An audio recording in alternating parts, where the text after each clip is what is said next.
Tu vas bien? Bien, toi? Très bien, je te remercie. C'est une adresse parisienne discrète où les aficionados de kebab se retrouvent chaque midi. C'est à manger sur place, c'est emporté? Sur place. Édipe, 40 ans, en est l'heureux gérant. Allez, bon appétit à toi. Alors, un donneur en sandwich ou en assiette, monsieur? Geste habile, service de qualité et toujours un sourire aux lèvres. Au fil des années, le restaurant s'est forgé une clientèle fidèle. Vraiment, on voit que c'est fait maison, c'est fait avec amour, il y a tout ce qu'il faut. On vient chercher voilà, un sandwich à la fois bon mais aussi rapide à manger sur le pouce. C'est pas cher et ça cale bien. Ouais, c'est pour nous. Bon appétit. À 7,50 €, la formule est un succès. Bonne journée, merci. Famille, cadres, étudiants, touristes, le kebab séduit tout le monde. Les Français en raffolent. Ce sont même les deuxièmes plus gros consommateurs en Europe. 380 millions de kebabs sont vendus chaque année dans le pays. Bon appétit, bonne journée. Merci, au revoir. Près de 12 par seconde.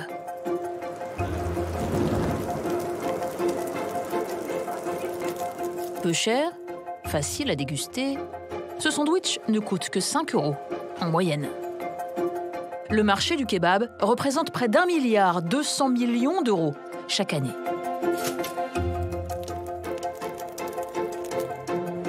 De quoi faire tourner la tête des industriels. En Allemagne, où se concentrent 90% des usines, sa composition est de moins en moins naturelle. Il est régulièrement pointé du doigt par les nutritionnistes et pour le manque d'hygiène de ses restaurants.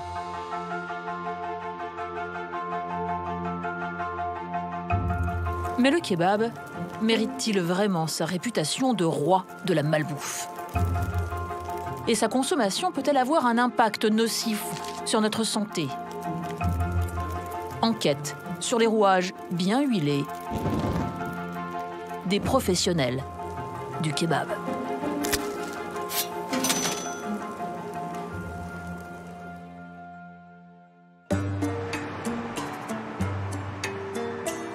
À Paris, dans le 10e arrondissement, il y a un quartier que l'on surnomme la Petite Istanbul. Dans les années 70, on y trouvait de nombreuses manufactures de textiles tenues par des Turcs. Si les ateliers de couture ont presque tous disparu, quelques adresses de cuisine traditionnelle turque sont restées.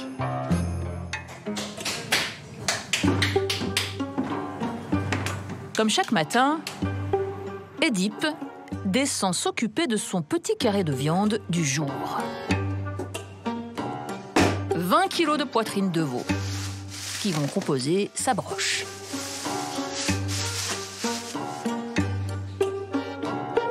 Les gens pensent qu'on met de l'agneau dans le doner, mais c'est pas vrai. On le fait essentiellement en Turquie parce que bon, l'agneau coûte moins cher que le veau. Ici, on utilise essentiellement le veau. C'est une viande qui est assez grasse et en général, c'est une belle viande comme celle-ci, quoi. Avant de reprendre le restaurant familial en 2009, il s'est formé dans l'une des plus grandes institutions françaises de gastronomie, l'école Ferrandi. Là, on va commencer à nettoyer toutes les impuretés, si j'allais dire. C'est la première partie de l'escalopage, je dirais. Pour l'instant, on ne fait que dégrossir pour enlever toutes les parties qui ne me paraissent pas bonnes gustativement parlant. Notre métier a un petit peu subi les maladresses de nos confrères, quoi, on va dire. Donc pour ça, on est constamment dans l'obligation de proposer un produit noble. C'est sur les détails qu'on fait la différence, toujours. On est des artisans. Sa broche est composée de 70% de veau et de 30% de dinde. Une fois escalopée, elle est marinée une nuit entière. Vous voyez ? Cette marinade, il y a quoi dedans? Il y a beaucoup de choses. Il y a des choses très simples en vérité, mais c'est le dosage qui va importer. Donc sur ça, on est à beaucoup j'allais dire un secret familial. Je ne peux pas en parler. D'autant plus que c'était la base de la recette familiale que j'ai modifiée avec le temps. Donc c'est lourd sur les épaules. Ici, le kebab est un art que l'on pratique en famille. Pendant que la maman mitonne les sauces, le père est préposé aux brochettes. Le montage de la broche est une affaire de gros bras. C'est Özkan, le beau-frère d'Edip, qui s'en occupe chaque matin, pendant près d'1 heure.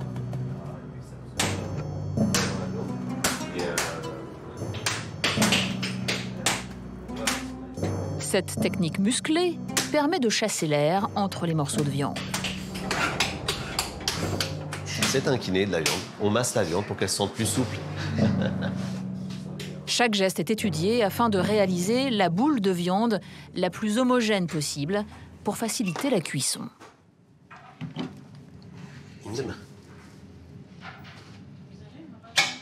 On a une bonne vingtaine de kilos ici. C'est une belle branche, c'est un beau bébé.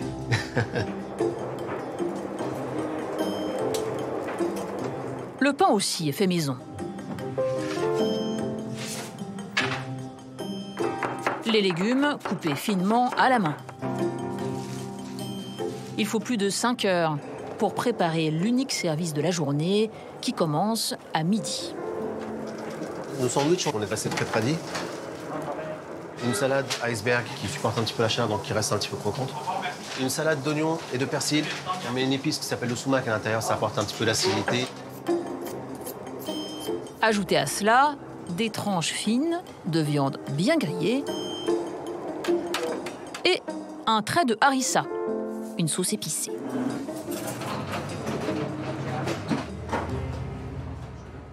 Deux sandwichs. Avec boisson ou sans, monsieur? Je vous mets très peu de sauce piquante, les gars, hein, parce qu'elle déboîte un petit peu en ce moment. J'aurais bien aimé vous revoir la prochaine fois.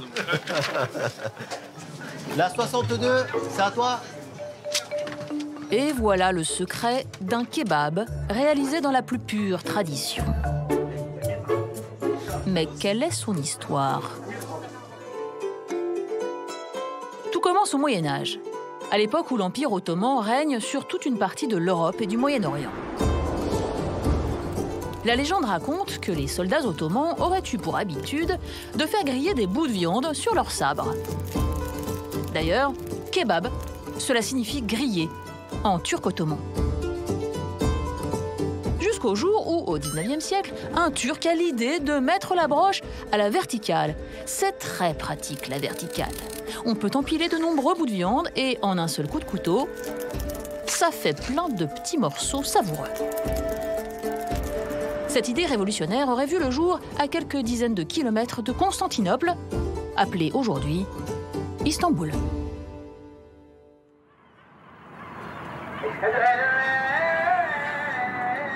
Nous avons voulu retrouver la trace de ces premiers kebabs. Pour cela, il faut prendre le bateau, quitter le Bosphore et mettre le cap au sud, direction Boursa.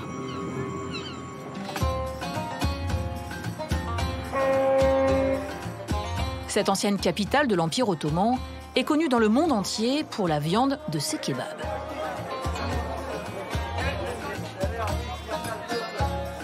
Qui veut du kebab? Ici, il est composé comme à ses origines, avec de la viande de mouton ou d'agneau. Ces derniers sont élevés sur les collines qui entourent la ville.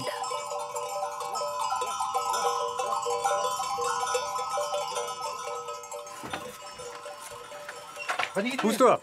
Avance. Mehmet Yavuz, 60 ans, s'occupe des moutons depuis l'âge de 14 ans. Allez, allez. Les meilleurs du monde, selon lui. Ici, c'est particulier. Il y a l'air de la montagne Uludağ, celui de la mer qui vient derrière, et celui des montagnes de Balıkesir. Et nous sommes au milieu de tout ça. En plus d'un climat doux, les moutons de Bursa bénéficieraient aussi des meilleurs pâturages qui soient. Les montagnes en face de nous regorgent de thym sauvage. Les animaux qui en mangent ont une viande parfumée. C'est une spécialité ici. Nous sommes très heureux d'exporter dans le monde la qualité de nos kebabs. Aux arômes naturels de leur chair vient s'ajouter le savoir-faire unique de la préparation de la viande à la turque. Dans ce restaurant, rien n'a bougé depuis près de 86 ans. Bonjour les amis. Ça bosse? Et comment ça se passe aujourd'hui? Impeccable. La recette de la broche est restée la même. Une viande sans marinade, reposée 3 jours, puis assemblée et cuite au charbon. Le patron, Iskender İskenderoglu, 52 ans, veille au respect des traditions. Tu peux me couper un peu de donneur? Je vais voir ce qu'il vaut aujourd'hui. Alors, on va voir quel goût il a, ce kebab. Est-ce qu'il va passer le test? Très bon. Très réussi, bravo.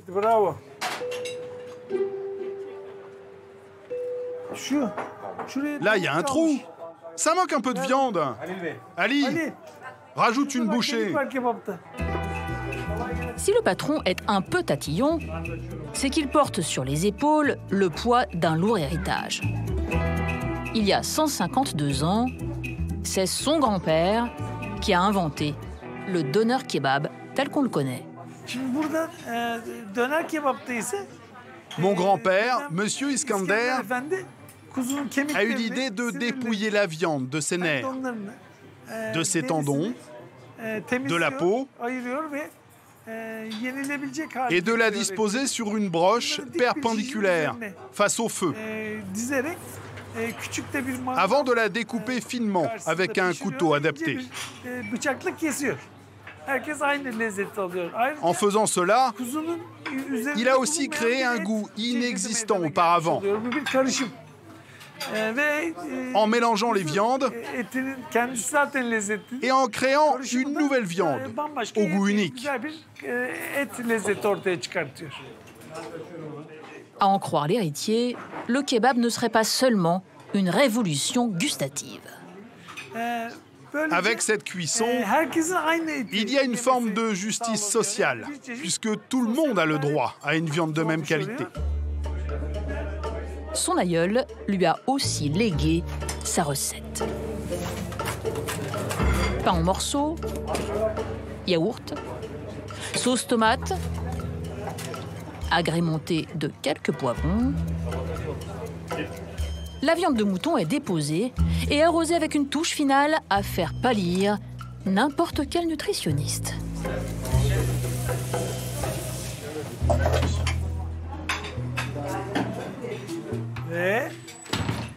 Et voilà le kebab. Envoyez le beurre, les amis.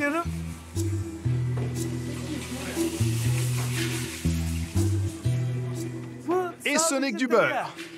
Rien que du beurre. Maintenant, il est prêt à être mangé. La famille Iskender a déposé sa recette. C'est maintenant une marque. Quant au système de cuisson verticale, inventé par leur ancêtre, il a conquis le monde entier.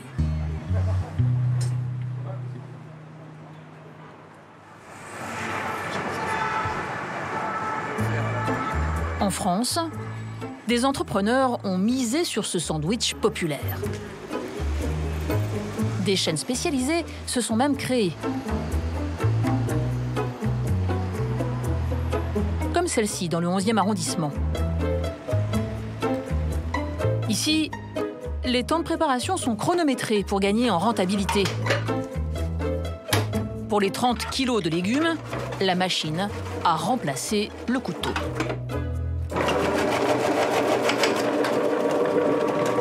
Et pour les broches, Il suffit simplement de les sortir du congélateur.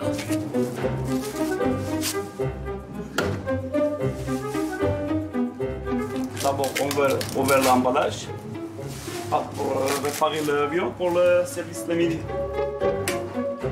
Pour assurer la cadence du restaurant, le pain est fourni par une boulangerie industrielle.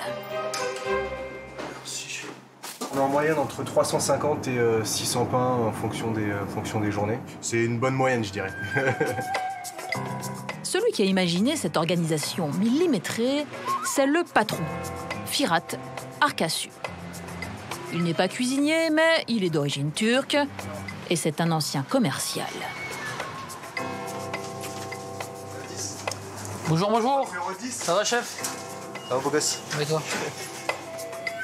Son concept, c'est d'avoir rajouté à la viande une bonne dose de sauce et de légumes.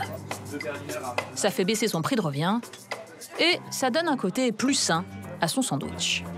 Bon appétit, bonne journée. Qui cartonne. Mais surtout, Firat a misé sur la communication. Là, je suis en train de partager en fait ce qui se passe actuellement au resto sur le réseau. C'est quoi la dame? Elle mange un kebab. C'est des petits gifs que tu peux rajouter. C'est histoire de faire vivre la publication, en fait, la rendre un peu plus sympathique. On peut voir qu'on a 14 700 personnes qui nous suivent aujourd'hui sur Instagram. Et vous avez le compteur Instagram là-bas.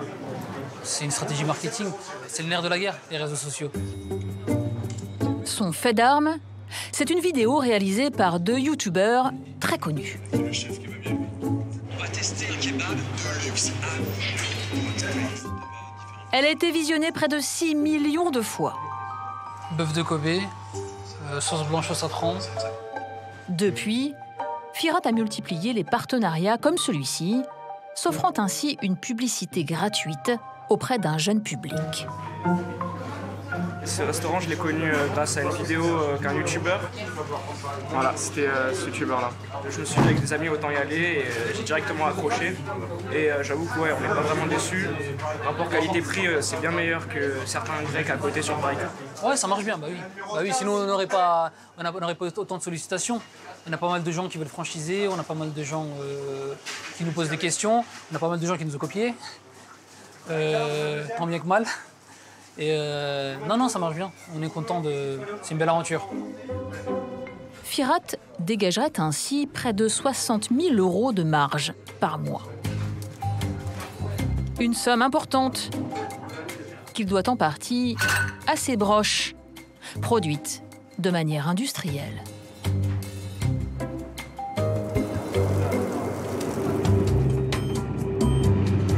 Comme 90% des ateliers de fabrication de broches, celui de Firat se trouve en Allemagne. À Düsseldorf, Polat est l'une des plus grosses usines de doner kebab d'Europe. Ce jour-là, Firat a rendez-vous avec le chef de la production. Bonjour. Salut, comment vas-tu? Bien et toi? Là, nous entrons dans la partie où la viande arrive. Près de 9 tonnes de viande arrivent dans cette chambre froide, chaque jour. Lui, c'est le responsable viande. Il les contrôle ici. Et d'où viennent ces viandes? Principalement d'Italie, des Pays-Bas, de Belgique et aussi d'Allemagne. Ok. L'entreprise produit près de 35 000 tonnes de broches de viande par jour.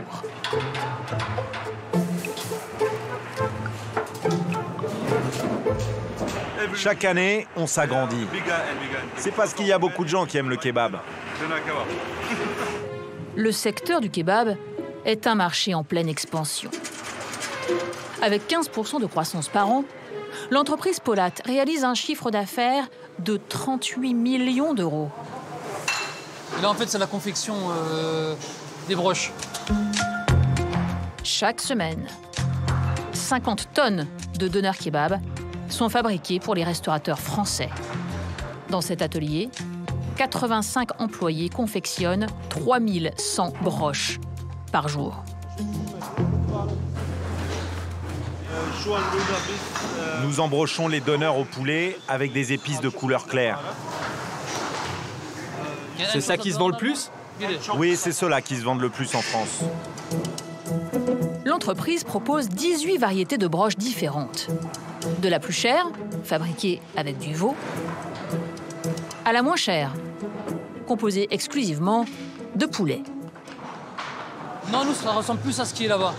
Ouais. Celle de Firat est confectionnée dans un coin de la salle. Donc c'est un mélange de morceaux de viande et de viande hachée pour avoir un côté plus tendre. Et on doit être à peu près à plus de 2 tonnes par semaine. En termes de quantité, on est obligé de travailler avec des industriels. Ces broches, d'une qualité inférieure, sont façonnées à partir d'une mousse de viande. Ce mélange est obtenu en mixant les morceaux les moins nobles. Il contient également de la graisse, des nerfs et de la farine végétale. Ça, c'est pour donner la forme en fait au kebab. Donc, comme chaque broche doit faire un certain poids, c'est pesé. Une fois que c'est bon, c'est envoyé. Et ce n'est pas la seule chose surprenante dans la composition de ces broches industrielles. Nous allons le découvrir en nous aventurant dans la salle des épices.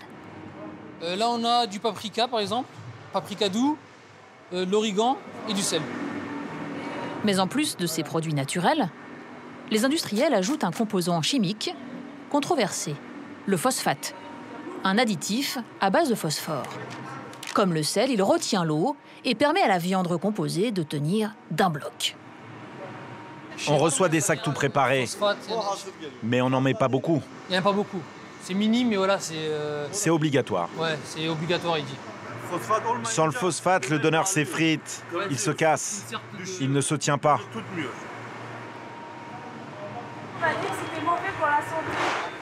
C'est ce qu'on dit quand on en met beaucoup. Mais finalement, il y a du phosphate partout. Pas seulement dans le donneur. Et c'est bien cela le problème. Depuis les années 80, phosphate et polyphosphate sont utilisés en grande quantité par les industriels. Sur les étiquettes, ces noms de code sont E450 ou E451. C'est une sorte de colle de synthèse. Or, selon plusieurs études scientifiques, ces phosphates absorbés en grande quantité seraient mauvais pour la santé. Une expérimentation étonnante a été menée aux États-Unis, à l'université de Dallas, par des chercheurs texans. Ils ont pris des souris pour cobayes. En temps normal, les souris se dégourdissent les pattes plusieurs heures par jour. C'est un peu limité comme exercice, mais elles adorent. Mais les chercheurs leur ont fait consommer des phosphates à haute dose. Au bout de 12 semaines, elles deviennent paresseuses et préfèrent rester dans leur nid douillet. Le moindre effort les épuise. Ce n'est pas la seule publication qui met en garde contre les phosphates. Dans les années 90, au Royaume-Uni, d'autres tests ont été menés par des scientifiques anglais. Ils ont découvert que les phosphates, consommés en grande quantité, empêchaient la fixation normale du calcium. Double conséquence, une ostéoporose précoce, car les os s'affaiblissent. Et les plaques de calcium libérées viennent boucher les petites artères, risquant de provoquer un arrêt cardiovasculaire.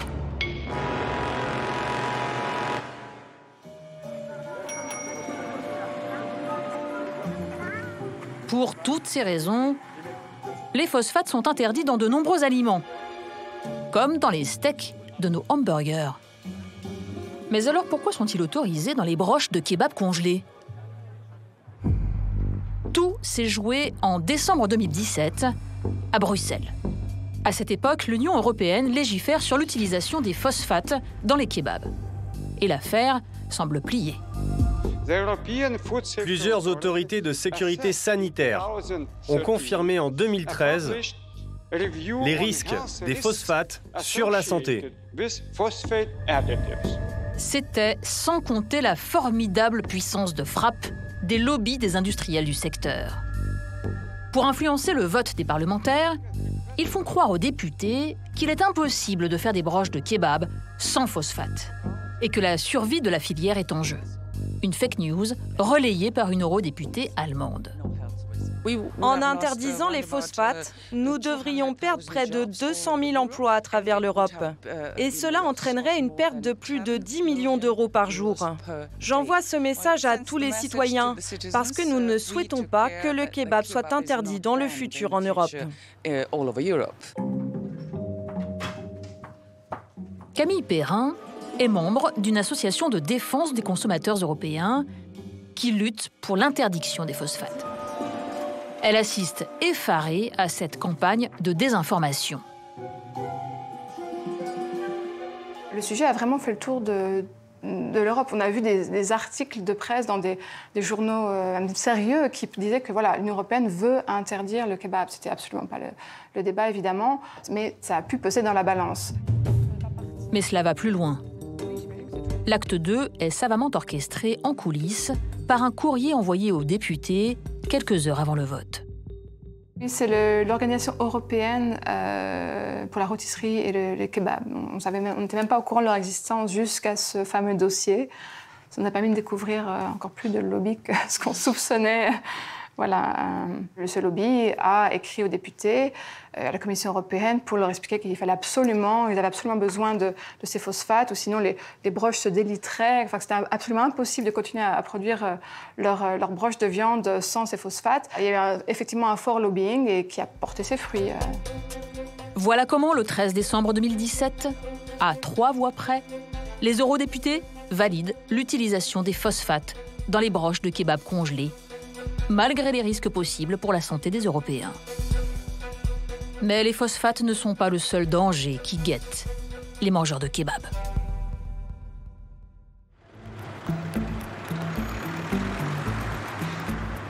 Dans le département de Seine-Saint-Denis, où l'on compte pas moins de 2500 établissements de restauration rapide, Yannick et Xavier sont des agents de la protection des populations, c'est-à-dire des contrôleurs. Leur mission ? Vérifier l'hygiène et la sécurité alimentaire dans les restaurants et notamment les kebabs. Monsieur, bonjour. Je suis de la DDPP, service vétérinaire. Je viens pour une inspection de l'établissement. Yannick va d'abord vérifier que la température de la broche fait plus de 63 degrés. En dessous de ce seuil, les bactéries se développent de manière exponentielle et peuvent être dangereuses pour la santé. La broche vient d'être mise, donc on sent déjà en termes de température qu'il va y avoir aucun problème. Vu le rayonnement, on est déjà sur des températures largement supérieures à 100 degrés. Après, les signes à contrôler, ça va être de vérifier, comme là, où ça reste propre, on voit que c'est nettoyé. La sauce vient d'être mise, elle n'a pas séché sur les côtés. Là, pour moi, il n'y a aucun problème. Très bien. Là, on a affaire à un bon élève. Mais tous les établissements de snacking ne sont pas aussi scrupuleux en termes d'hygiène. Bonjour. C'est le cas du deuxième établissement. Là, on va vérifier. Moi, pour l'instant, ça, c'est conforme. Si, en salle, le policier ne trouve rien à redire, en cuisine, c'est une autre affaire. Il y a une plaque. Il y a un cafard mort. Qui est derrière. Il est mort, mais il est sur le dos, là. Est-ce qu'il y a un plan de lutte contre les nuisibles? Contre les souris et les... Oui, j'ai ici... Parce que regardez, là, on voit des crottes de souris. Crottes de souris? Ah bah si, regardez. Je vous les montre avec les points rouges. Là, là, là, là. Là, on a le bac de plonge. C'est ici que vous mettez la vaisselle propre. Mais ce qui m'interpelle surtout, c'est quand on regarde en dessous, regardez, vous mettez votre vaisselle propre, là sont des déjections de souris. Le fait qu'il y ait des denrées alimentaires qui traînent au sol, que les poubelles soient débordantes, On offre le gîte et le couvert aux rongeurs qui se plaisent ici. Je vais regarder votre frigo ici. On voit qu'il manque des séances de nettoyage. Hein. Regardez. Là, on est sur des bacs qui sont sales en dessous. Ils sont traînés au sol, on les retrouve dans les enceintes réfrigérées. Puis là, il y a un risque imminent pour la santé du consommateur. Il y a plusieurs risques. Ça peut être une intoxication avec Escherichia coli, donc, qui est une bactérie fécale. Ça peut engendrer des nausées, des vomissements, et les intoxications alimentaires peuvent être, avec l'Escherichia coli par exemple, peuvent être mortelles dans certains cas.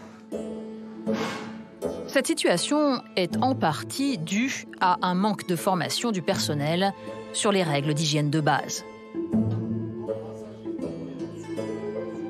Il y en a peu qui ont fait les formations obligatoires aux règles d'hygiène, aux bonnes pratiques en hygiène alimentaire, qui normalement est obligatoire, mais au quotidien, on constate que c'est rarement fait.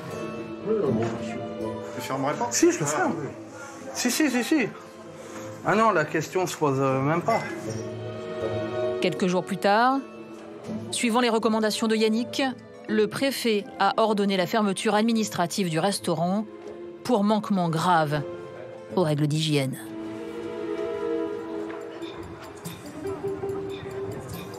L'autre réputation que se traîne le kebab, c'est d'être une bombe calorique.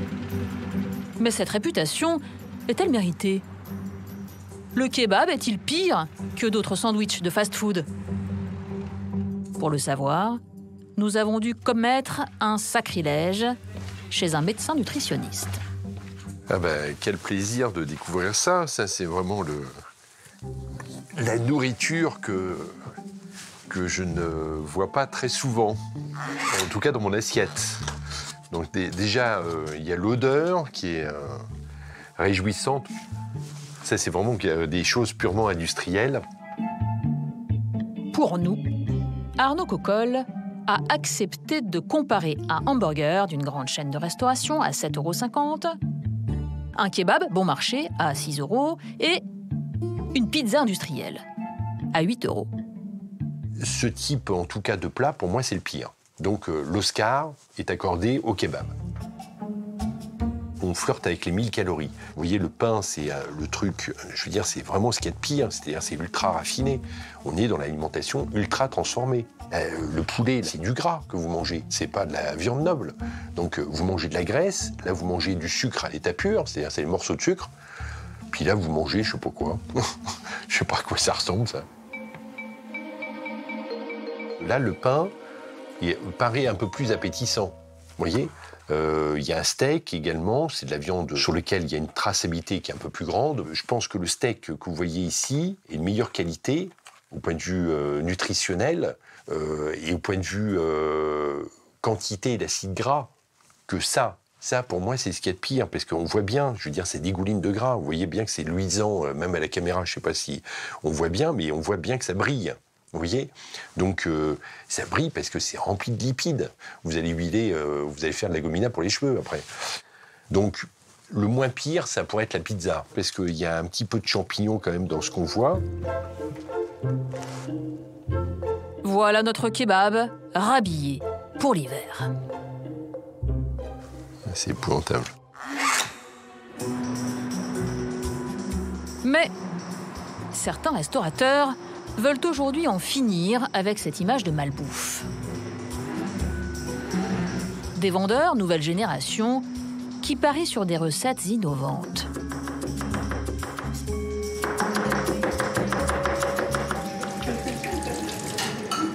Il est moins quart, on essaie de tout mettre en place et on ouvre.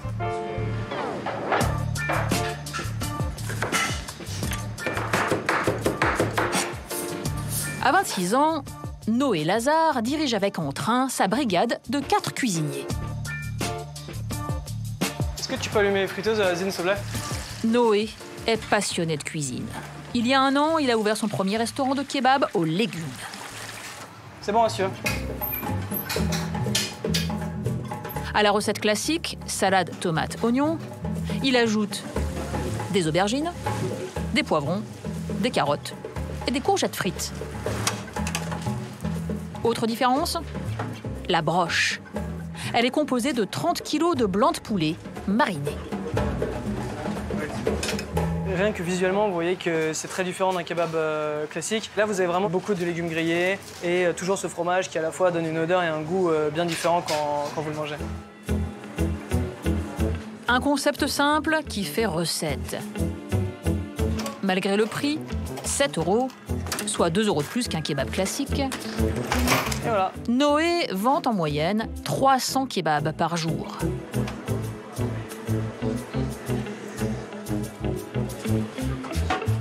Moi, je prends un classique. Non, je prends comme ça, classique avec la sauce samouraï. Sauce samouraï, ça roule. Je vous laisse vous installer et vous servir en boisson. Merci. C'est les adolescents là, qui nous emmenent ici. C'est plutôt les fans de kebab. Nous, on découvre. Merci. C'est très bon. Là, on voit que c'est plus travaillé que les kebabs beaux. Est-ce que vous pensez que c'est un peu plus sain, peut-être c'est quand même bien gros, donc plus sain, je sais pas. Mais c'est vrai que c'est sympa, ça change d'un kebab classique. Et, c'est vrai qu'il y a les légumes grillés. Du coup, c'est bon. Ouais. Mais d'où vient cette idée de kebab aux légumes? Viande dès que tu peux. Je suis totalement autodidacte dans le métier. C'était une passion, c'était quelque chose que j'adorais. Le kebab, les sandwichs, le kebab berlinois que j'avais découvert lors de mes voyages à Berlin. Et mon but, c'était vraiment de réussir à retrouver ce que j'avais aimé dans le kebab berlinois en y ajoutant tout ce que j'adorais dans le kebab tel que je le connaissais déjà. Autrement dit, un coup de foudre germanique. Il faut dire qu'en matière de kebab, les Allemands sont aujourd'hui les maîtres incontestés.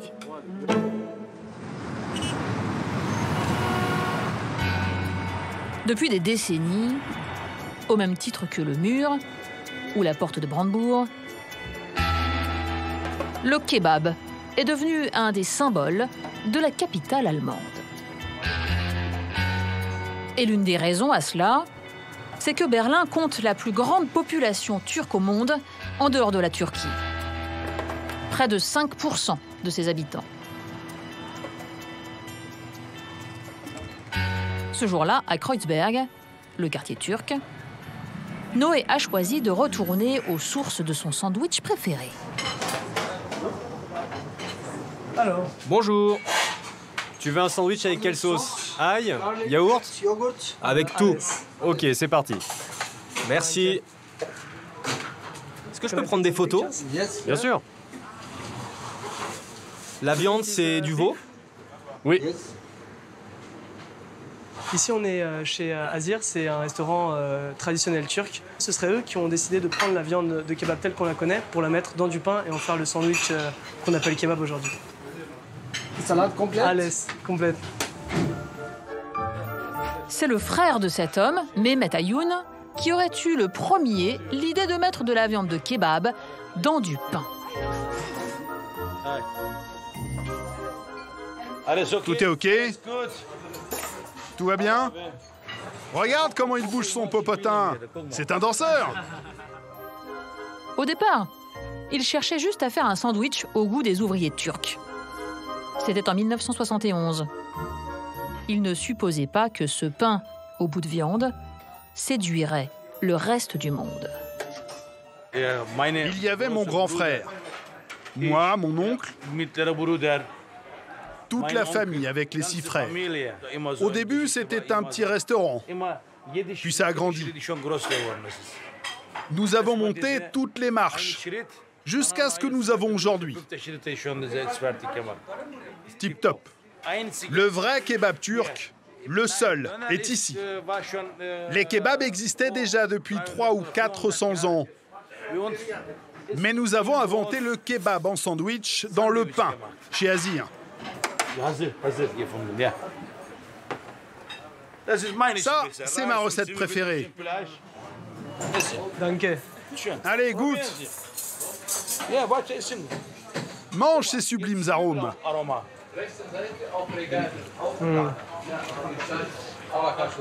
Super bon. Mais quel est votre secret pour un bon kebab? C'est ce goût nature. Du veau,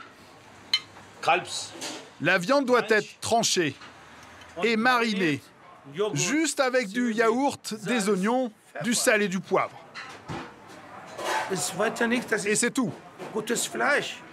Pourquoi rajouter d'autres produits? C'est parfait comme ça. D'autres en font trop. Ils rajoutent des légumes et d'autres choses. Ce n'est plus un kebab. Noé, il dit que c'est pas... J'ai compris, ouais. Je crois que j'ai compris. Non, ça m'embête pas. Je suis d'accord avec lui. En fait, pour moi, c'est deux plats différents. Ok, dingue. En s'autoproclamant inventeur du kebab, la famille Azir a acquis une réputation internationale, notamment auprès de quelques stars d'Hollywood, comme l'acteur Samuel L. Jackson.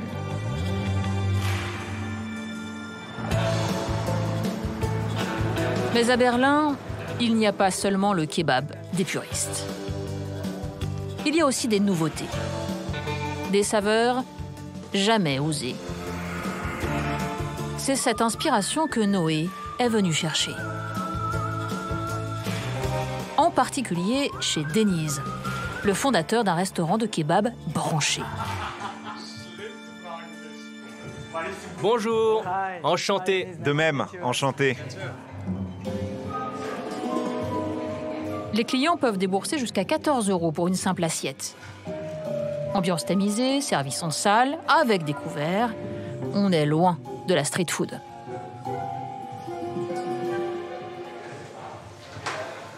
Alors, ça va mon ami? Qu'est-ce que tu fais? Tout va bien?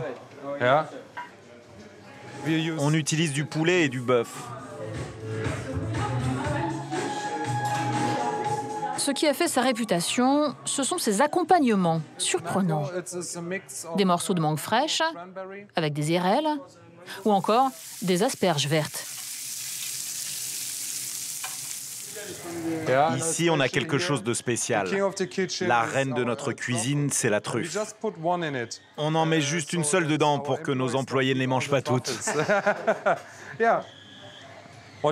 Ça, tu ne le verras jamais dans un kebab traditionnel. Je pense que nous sommes vraiment les seuls à servir de la truffe sur des kebabs. Quelques copeaux de truffe à 800 € le kilo. Mais Noé préfère se laisser tenter par le funky mango. Thanks.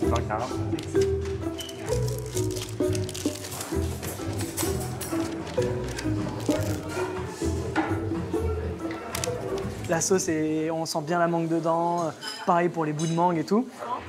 Ouais, c'est exactement quelque chose que je pourrais faire. Donc ouais, franchement, c'est une réussite en tant que création. Mangue, cranberry. Voilà l'esprit que Noé était venu chercher. Un nouveau goût osé qu'il tentera de vendre d'ici quelques semaines à ses clients parisiens.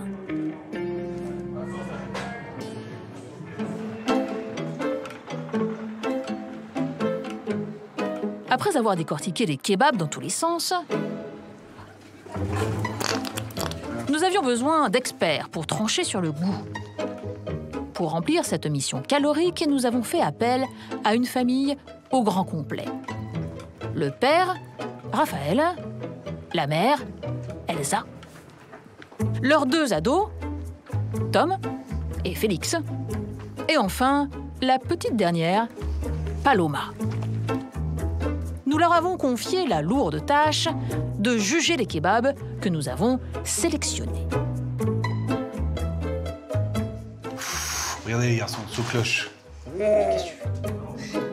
Il y en a 4. Le sandwich de Noé, d'inspiration berlinoise. Celui d'Édipe, avec des morceaux de veau aux épices et sa broche faite à la main. Un kebab de supermarché. Et le kebab avec la viande industrielle de Firat.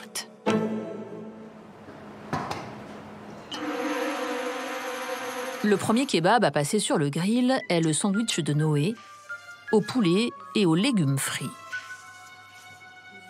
Il y a plus de légumes. Beaucoup de légumes, ouais. Alors moi, est-ce que vous auriez pas un couteau? Je vais en couper un bout, mais je coupe en deux. Je croque dedans comme ça? Bah oui. Ah ouais, d'accord. Le vieux machin qui veut manger son kebab avec des couverts. Bon, on y va, hein? Allez.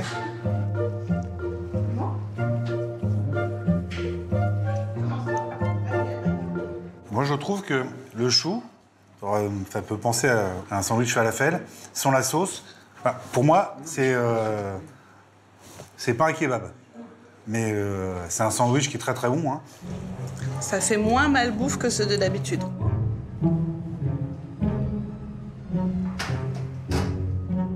Puis, c'est au tour du sandwich traditionnel d'Édipe.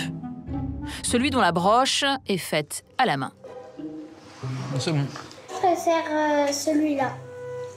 Parce que dans celui-là, il y a moins de légumes. Oui, mais c'est quand même très épicé. Oui. Par contre, et c'est vrai que il est très relevé.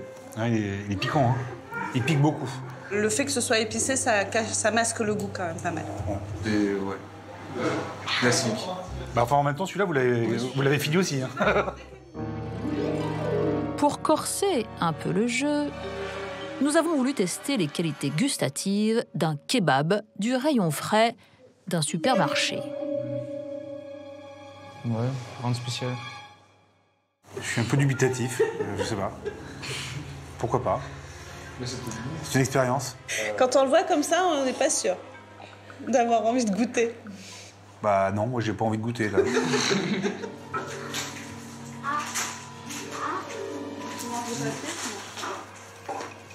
Je suis pas ouf, hein. C'est bon? Non. Le pain, il est vraiment pas bon. La viande non plus, c'est pas bon. C'est pas bon. Mais non, je peux pas. Non, je suis désolé, hein. C'est pas vendable. Mais qui vend ce truc? C'est horrible, c'est horrible. Le sandwich de Firat, avec ses légumes et sa viande industrielle, réussira-t-il à relever le niveau? Ah, t'as vu les légumes, là? Hein? Vous n'avez pas l'habitude de voir ça, hein, les garçons? Bon, bah, on goûte. Allez.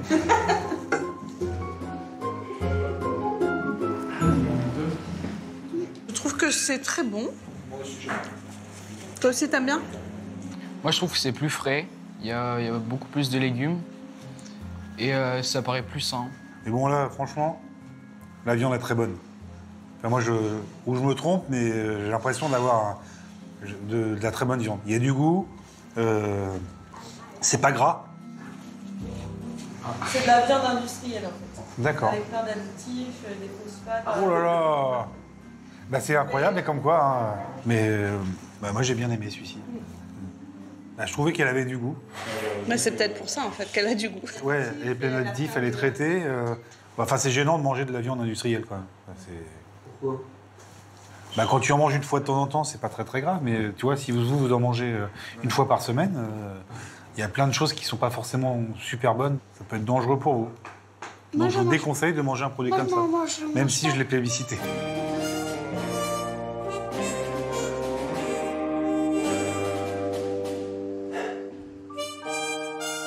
Mais le succès d'un kebab ne s'explique pas toujours par son seul goût. Pour le comprendre, rendez-vous est pris dans l'est de la France, près de Forbach. Cette ancienne cité minière de Moselle, de 21 000 habitants, compte plus de 10 restaurants de kebab, mais un seul est devenu une institution. C'est bon, ben j'ouvre alors le volet. Hein. Saint-François, bonjour. Ok, midi moins le quart, hein. Bonjour. Je peux faire là, kebab, poulet et 2 frites? Oui, moi je fais ça. Midi comme soir, Oumran, 32 ans, est la chef d'orchestre de cette équipe bien rodée. Merci. Bon appétit. Merci. Alors là, il y a mes frères, un cousin à nous, mon mari. Bon appétit. Merci. Du coup, on est toujours en famille, quoi. On travaille en famille. Senglou, la maman de 64 ans, ne manque jamais un service depuis 12 ans. Quand il y en a un qui est libre, il faut qu'il fasse le sauce. Maman, je sais pas si vous l'entendez, de là-bas, elle nous donne les directives. Hein. Faites ça, faites ci.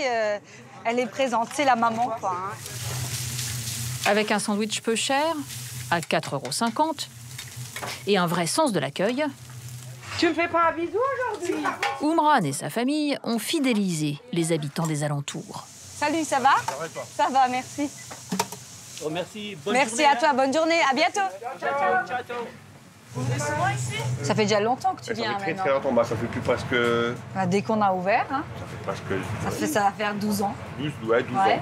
Ben, pour moi, c'est comme une famille, parce que le monsieur, je le connais depuis qu'il est petit. Et ici, depuis qu'ils ont ouvert, je suis ici, quoi. On veut pas que vendre le produit, en fait. On veut qu'il y ait une suite derrière. Et ça fait 12 ans que c'est pareil, en fait. C'est toute une histoire, en fait, de Saint-François. Hein? C'est vrai, hein? Le restaurant est devenu un lieu de lien social qui mêle plusieurs générations. Ça va? Vous allez bien? Oui, ça va? Oui, ça va. Une petite assiette, comme d'habitude, tomates et... Tomates et oignons. carottes. Non, oignon. Tomates et oignons, excusez-moi, oui. Et je mets beaucoup de sauce. Oui, voilà. À force, ça. On va se mettre assis. Installez-vous, Ok. il n'y a pas de problème. Ils sont sympas. Les gens, ils sont très sympas. Et c'est pas loin. C'est pas loin et on est à l'aise. J'ai pas besoin de faire la cuisine, ni de faire la vaisselle. En France, 99% des restaurants sont encore tenus par des indépendants. Et c'est peut-être ça, le secret du succès du kebab. Plus qu'une simple recette, un état d'esprit résolument simple et familial.